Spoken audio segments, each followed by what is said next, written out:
Hello everybody. Today we shall study Robert Frost.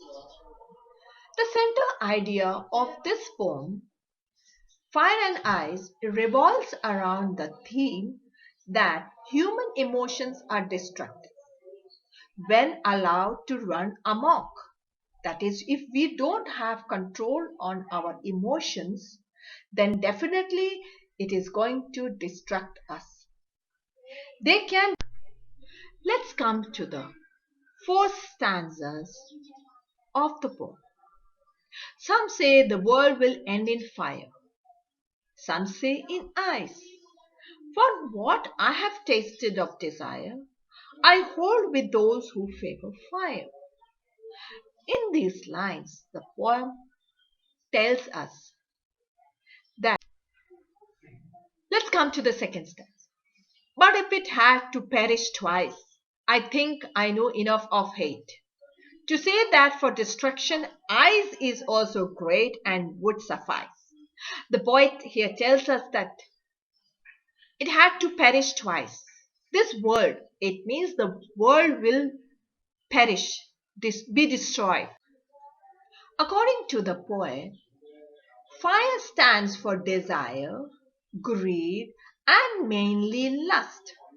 The more you try to satisfy them, the more they grow. There is no end to it.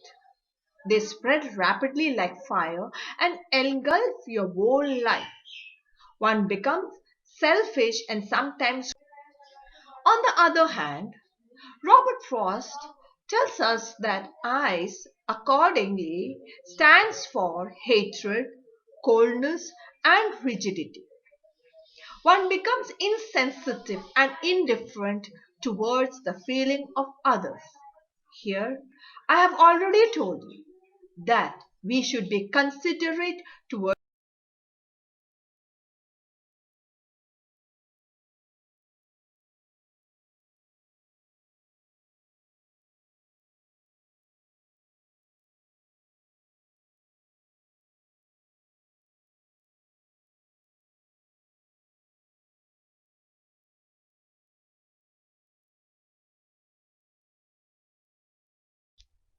Now, let's look into the rhyming scheme. How the poem rhymes down. The first line is ends with an RE sound. Then it is ice, the CE. Then again desire, RE. The fourth line, RE, fire. So the first line we represent as a.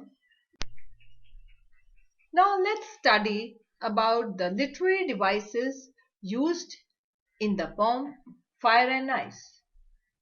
The very common thing that we see here is alliteration.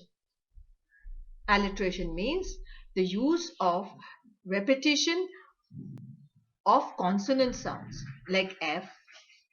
We have favor. We can summarize the poem in this way. Fire and Ice tells about the destructive nature of nature. Hatred and power of emotions are the major theme of this poem. These themes has been symbolized in such a way that denotes the power